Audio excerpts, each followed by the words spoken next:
Welcome back. Welcome back. Happy to see all of y'all. I'm really excited to get into this week's video. It's going to be about should we as Black people arm ourselves? And a reason I wanted to get into this is just because of the heightened policing that's happening right now in Black and brown neighborhoods during the quarantine, and just in general police violence. And just getting into this conversation, I will go into a little bit of why I wanted to do this topic specifically a little bit later, but I also did want to give a trigger warning. I will be talking about police brutality and victims of, just shootings and things like that. I will not be putting any videos or pictures of any incidences or, any dead bodies or blood or anything like that, but I will be putting some faces up of the victims, and I will just be talking about it a little bit. So I just want to get that out of the way. We're gonna hit the intro and we're gonna get right into it.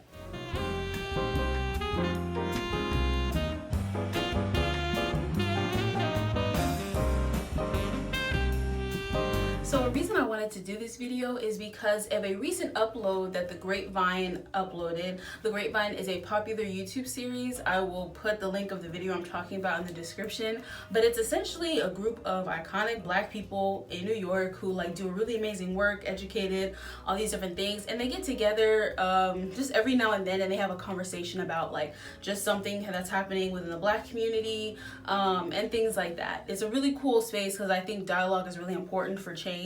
So it's really nice to watch. And recently they did a video on Ahmaud Arbery. I'm not gonna put the video or anything like that, but essentially it was a man who was jogging in a Black man who was jogging in a white neighborhood, and some white people ran him down and killed him.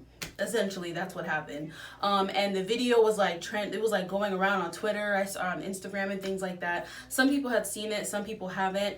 But essentially, during the conversation that they were having about just heightened police activity and just, all around racism in the areas right now because of COVID, someone was just talking about how it's really important for Black people to arm themselves. And that was just a conversation that, that happened on the show. And I was really should we as Black people be trying to arm ourselves, or what happens with that? So that's what I wanted to get into for today's video. I'll just be kind of going over a little bit of historical aspects of when Black groups have tried to arm themselves and how they were perceived and things like that. I'll get into some statistics and then just some general information and then some tips. So in terms of the historical information, I'm just gonna go over just briefly the Black Panther Party. I've talked about it a little bit in a previous video, in the video I believe I did where is assimilation the goal. And a reason I wanted to bring them up is because they were a Black political organization, and one of their founding core, ideas was that they needed to arm themselves because it's okay, who's gonna protect us? Who's gonna protect us besides us? So we need to, know how to use guns. We need to always be arming ourselves and, protecting ourselves. And I will say the Black Panther Party, is definitely seen a certain way throughout history now because of that. I feel now they're kind of seen as really radical, and they were really threatening to, the FBI and government, things like that. And I think there's a popular misconception of a radical Black group or a set of people versus a non-violent one, and the non-violent one being more, falling into the respectability politics of being more, accepting. And I want to say that, they killed Martin Luther King, and he was non-violent, peaceful, just as, easily as, Malcolm X was killed, or, people in the Black Panther Party were killed by the FBI. So essentially, what people don't want is especially back in the day, and I would argue still to this day, people don't want Black people really speaking out against injustice. That's really just seen as negative in general, and that's kind of a running theme I'll get into when thinking about if you should purchase a gun. Overall, I'll say I don't think a Black person owning a gun will keep them away from racism or something like that. That's always going to happen because that's the core of why Black people want to protect themselves in the first place against, white supremacy and racism. So it's just kind of a brief historical aspect of just looking at, what happens when a Black group does decide to arm themselves. How are they perceived? What are the possible dangers? Sometimes the Black Panther Party was subject to a lot of violence from the state because it was the excuse of like, well, y'all are armed, but we have a Second Amendment right. So technically, if anyone wants to purchase and have a permitted gun, they can, but it was still seen as a threat. So according to some statistics, 3 out of 10 adults in the US own a gun, so roughly 30%. Of that 30% of adults in America who own guns, 24% of them are Black. So 24% of Black people own guns within that 30%. And then there's 8% of Black people who do not own a gun, but say that someone in their house owns a gun. And these are statistics that are produced by the Pew Research Center, Social and Demographic Trends. I'll go ahead and put the link in the bio to the research study that I saw, but that is the statistics. There's something called the Black Guns Matter movement, which I did not know this, but yeah. So there's something called the Black Guns Matter movement, and it was started by a man named Maj Touré. And I don't necessarily agree with like his politics or some of the things he said, but what a lot of people really do like about him is that he really pushes the importance of firearm safety for Black folks who are considering getting a gun or not, just in general. I think that's really important if you are gonna get a gun, like to consider like, what's the safety aspect? What are the rules? Where can I wear it? Where can I, have it? Where can I not? I don't know, just anything like that. And just, how to take a gun apart, how to put it together, all things like that. Now, some people, there was somebody in the video who was talking about, and I know a lot of people have the sentiment of, guns, the presence of a Black person now arming themselves will make someone who's like maybe racist or white or whatever think twice about shooting them, or think twice about, approaching them if they see someone with a gun.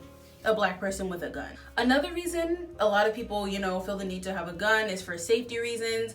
If somebody breaks into their house, or just in terms of all-out racist attacks. In terms of like, the conversation of like, should Black people arm ourselves and, movements like that. These are just some of the conversations that are being had. Now, one thing I will say is that, okay, so me personally, like I'm from the city, I'm from Los Angeles, born and raised. So for them, and this is something that somebody had to explain to me, it was a perspective I never really considered. But there's a lot of places that are obviously not cities, like middle America, some places in the South, where things aren't as close knit. So for me, for example, like currently in my apartment, there's a police station that happens to be right down the street. So for the most part, if something wild goes down, like if I call the police, they will, for the most part, who knows, but potentially, if they're doing their job right, be here within maybe 5 to 10 minutes. But, that's not necessarily the case if you don't live in a city. A lot of places like in the middle America or the South or things like that, there's just land, like it's just so much distance. So someone was kind of explaining to me, in Montana, if you have like a random house and then you have maybe some miles before another random house, or like or the central town or whatever is kind of farther, if something happens, if someone breaks into your home, it might take the police 30 minutes to an hour plus to be able to get to your location and save you in time. And of course that's depending on if the cop is not racist or afraid to go to the area that maybe you need, or something, or maybe hears the sound of your voice or hears the situation and doesn't take it as seriously. Those are all factors, of course. But just thinking about proximity to police station and a lot of people feeling like, I need to be able to protect myself right now, like in the moment. I can't necessarily wait for a police officer to come 30 minutes from now if somebody breaks into my home right now, or if someone, is, following me in a van and, calling me racial slurs. So that's just a real concern that I personally never really considered because I live in a city, and I don't know, like I feel like there's just there's more congestion, which means, a police officer or, help might come a little bit faster versus other places. And I think that's why you see so many people in like middle America, the South, arming themselves more. So just something to consider. So as I've stated, there are many reasons why a Black person in America may want a gun. But I think it's important to consider for those people who think that a gun will save them or protect them from systematic racism or police brutality or, racist attacks. You're wrong. You're wrong. You're wrong. So I think that's important to consider. The way structural racism works, just for anyone who didn't know, is that, Black people will always be seen as a threat, especially in certain places. Maybe if you're, even in liberal spaces, but just especially if you're in conservative places, like that, like Black people will always be seen as a threat. And a Black person with a gun is gonna be seen as a double threat. So I think that's really important to consider, like what it means for you as a Black person having a gun. For the police officer, they might not feel like, oh, let me think twice before doing this. They might think like, oh, let me really do this because, they could do it to me. They could shoot me. They can kill me. So I just think it's really important just to remember, like, one's place in the world.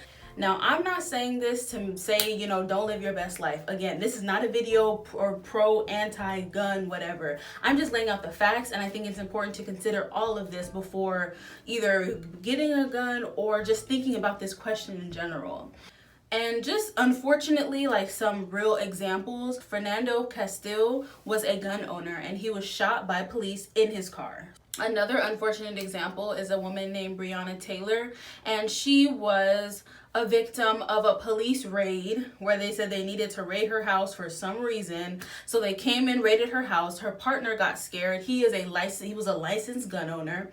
He got scared. He shot at a police officer, and the police officer retaliated and shot the young woman, Breonna Taylor. So now she is dead. And the person, her partner, like, okay, someone's breaking into my home, like, protected himself in his house with his gun. He's now being charged with attempted murder of a police officer. So, just again, another example of just because you have a gun doesn't mean it's necessarily going to save you. Doesn't mean that after the fact, they're not going to try to pin it on you, try to charge you, no matter if that gun is licensed to you or not. So again, just important things to think about. So just tips and my general answer to the question, should Black people arm themselves? I personally, say do what you want. In life, do what you want. Do what you want to do. I can't tell you who to sock it to. Do what is necessary for you. Do what you think is best. But, if you're not going to have a gun, I do think, maybe... I don't know. I'm not, I just think it's important to be able to protect yourself in any way. So maybe like a taser, maybe just pepper spray, just maybe you take some karate. I don't know. I just say, America is a dangerous place for Black people. And I just think, maybe if you don't want a gun, just, thinking of other things just in case, like, I have pepper spray on my little keychain, just something just in case, I'm a woman. I don't be out at night like that, but sometimes I'll be going places. So yeah, so just if you're thinking about that, but if you are a Black person and you are considering getting a gun, I just say you need to get a gun permit. And just make sure you are educated on firearm safety and make sure you know the laws in your state. Know the laws in your state in terms of carrying a gun, what that means. Like, I just feel like if you really do have a gun as a Black person, you need to be just even more diligent and even more just aware of the facts, aware of things. Will this save you from, something happening? Unfortunately, possibly not, but it might. It could, so just really make sure, you're staying updated on your state's laws in general, gun laws, firearm safety, everything like that. So that's all I have to say for today. Thank you so much. Every necessary link or something I talked about in the video, I will definitely go ahead and put in the description box.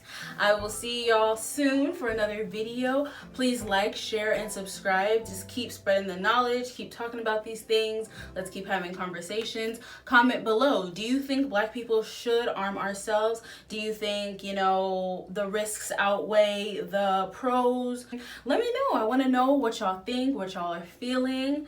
I will see y'all later and have a good week.